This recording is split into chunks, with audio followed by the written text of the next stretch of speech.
guys, welcome back to another Junk Journal with me video where I take you along for the process of me filling out a page or a couple of pages in my junk journal.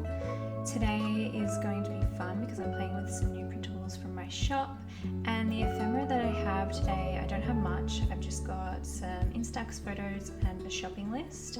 I've also just included some simple daily prompts there on the right side of the screen if you'd like to screenshot those for some journaling ideas. And I just wanted to show you first of all the new printables I have in my shop. I have a new set of fold outs. These are summer inspired or retro summer inspired, and there's also a paper pack to go along with them. And this fold out pack's really cool. The lined pieces that go with it are all vintage ledger papers, so that has a really cool retro touch, and all of the colors are really vibrant. They're like borderline fluoro because it's inspired by really retro summer print, so lots of pretty florals. There's some retro beach umbrellas, and I made it inclusive to both swimming at the beach or swimming at the pool or wherever you may be in summer. It's got a little bit of everything, so you can use it for anything summer themed. We're in summer right now in Australia, and I know a lot of you are about to enter into spring and your warmer months, so I think this pack's gonna be really fun. I really enjoyed playing with it today. So just giving you a little close up of all the little pieces and all the little papers that come in this collection. And this collection is called Under the Sun. It is a digital collection, which means you can just print it from home or you can take it to a print shop and get it printed. I printed some at home, and I also got some printed just to test out the colors, and I love how these turned out. They all printed so nice. All the colors are really true, really vibrant, and it's just such a happy, fun, nostalgic set of papers and fold outs. So I just love it. I love how it turned out. I don't usually go towards those really vibrant, bright colors that are like borderline fluoro, but for this pack I feel like it just turned out perfect. And it reminds me of my own childhood in summer, all those retro beach umbrellas and everything. I just love how it turned out. So in today's journaling process, I definitely wanted to have a play with those papers. So that's really what I'm going to be doing. I've got a couple of pictures of my kids at the pool or after the pool, and so I'm going to be documenting those in my journaling today. And I'm just looking through the patterned papers, and I'm just looking through some of my very favorite patterns and trying to decide which one I want to use. I really love how those retro beach umbrellas turned out, so I'm drawn to those, but I also really love how that rainforest picture turned out. And I'm trying to just sort of eliminate things I know I won't use, so anything that's really beachy like the seashells and stuff like that I'm taking to the side because I'll save that for another day, because I want this to all be about the pool, so I don't want to include anything that's more beach related.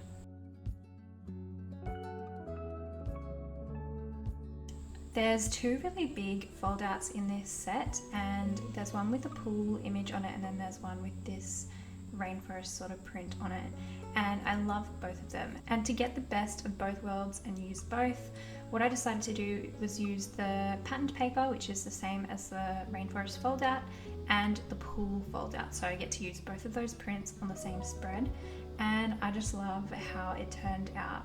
To me, this paper just represents, I don't know, it has a summery feeling to it because of all the colors being so bright and vibrant, and it just reminds me of like in summer when there's a sun shower and all of the plants and all of the grass outside just sort of glows. Have you ever seen that after a sun shower? Sometimes all the plants just look so much more green and so happy and vibrant. So I kind of wanted that to be one of the papers, which is what that rainforest paper is.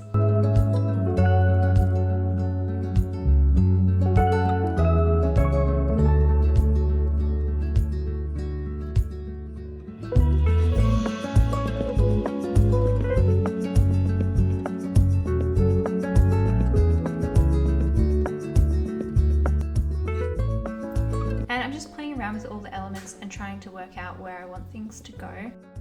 I am trying to give myself a rough idea of how the whole spread is going to be, because there are so many bright hero pieces. I don't want anything to feel like it's competing with each other, but I still want to be able to include them together. So I'm just trying to work out the best layout to do that have it still feel balanced.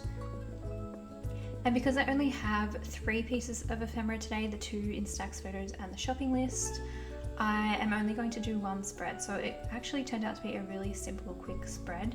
But like I said, I'm just taking my time to choose all the pieces that I'm going to use. I'm having fun playing around with those new pieces and just trying to fit all of my very favorite pieces onto the one page without making it look too crazy. And on the fold out sheets, there's a little bit of extra space. So I decided to include these little washi strips. So you get a total of 6 different washi strip patterns at the bottom of those fold out packs, which I think is just a fun way to make sure there's no wastage on the paper, or very little wastage on the paper. So all of it's utilized, and you get these extra little washi strip prints, which are really fun. And I just cut out one of those to fill in a gap on the page later. Just taking my wet PVA glue and just applying that all over the page to glue down this large print. And this is one that I printed at Officeworks, so the quality is really nice and it's waterproof, so I don't really have to worry about it like warping or running or anything like that. And that's also how I got it printed so large. I printed it on A3 size paper and just trimmed off the excess. And yeah, I just love how it turned out. But I did test print at home on my home printer, which is a really, really cheap basic Canon printer, and the colors turned out like even better at home than they did at Officeworks. So if you want to print them at home, the colors turned out awesome. I know it does use a bit of ink, but for me it's worth it. I love how it turned out. The little lined piece there is just a scrap of paper that I've had floating around, and I just grabbed this and put it on my desk because I felt like it really went with all the retro vibes and the colors were spot on. So I'm gluing that along the bottom of the right side of the page. And again, I'm using PVA glue just because I'm gluing down thicker things onto thinner paper. I want it to have a really nice bond to it.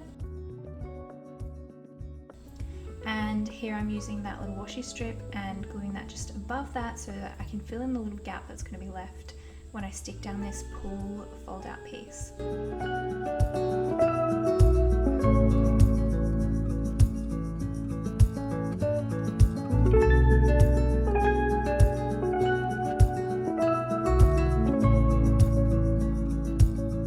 Now I'm taking another fold out piece. This one's inspired by a vintage Polaroid picture. It's got a pattern in the background, but it has a place where you can either put like a photo, or you could draw, or you could put a sticker, or you could write inside it. So it kind of has that blank space on top of the fold out, which I think is kind of fun. It invites a little bit more creativity into how you use it. And so for me, I'm going to put one of those little Instax photos on top of it. I'm just playing around with the other pieces, trying to make sure that this is the one that I want to use. And I think it just works best on top of that pattern paper than any of the others, and it also works best with the Polaroid or Instax photo that I have. And I don't have any double-sided tape at the moment, so I'm just using my stapler to staple these pictures down, and that worked fine as well. So I'm just going to glue that straight down on the bottom of the page, and then the other Instax I'm going to put inside the other fold out. So inside that pull fold out, and I was going to put it along the bottom, but my stapler wouldn't reach, so I put it along the top instead.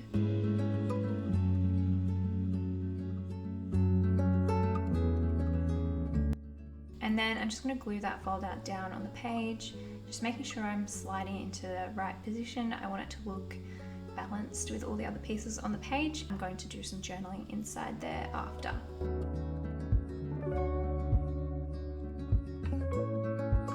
Now the last piece of ephemera that I have is just a little shopping list, and I'm just going to take my glue stick and I'm going to glue it inside the pull fold out, inside the little flappy part, and so when you open it up you can see it. It's not from the same day as the pull, it's from a couple days later, but I just want to include it and just stick it down somewhere. Now I'm just doing some journaling, so I'm journaling inside both of the fold out pieces. I'm just writing about the photos or the day that we took the photos, so just a day at the pull, and just writing what we did, what was memorable. So all those prompts that I included at the beginning, those are kind of like my go-to daily prompts if I don't know what to write. I'm just recounting the day and then writing about anything that stood out and how I feel and what I'm looking forward to. So those are just some really easy go-to prompts if you don't know what to write. Last of all, I'm just pulling out some stickers. These are from the Sunny Days collection by Maggie Holmes or by Crate Paper, and I just put 2 stickers down. I think I put one of an ice cream and then a little label sticker on top of the Instax photo there, just so I could write down the date that the photo was taken.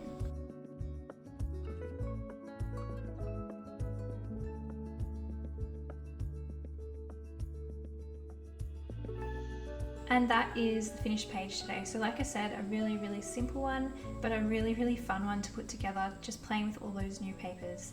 And the fold outs especially, they're so fun and interactive, and you can get really creative with how you use them. So if you are interested in either of those digitals, I have them in my shop right now, in my Etsy shop. I also have a 20% off sale right now in my Etsy shop on all of my digitals, so it's a good time to grab them if you like them. I hope you enjoyed this process video today, and I will see you in my next video. Bye.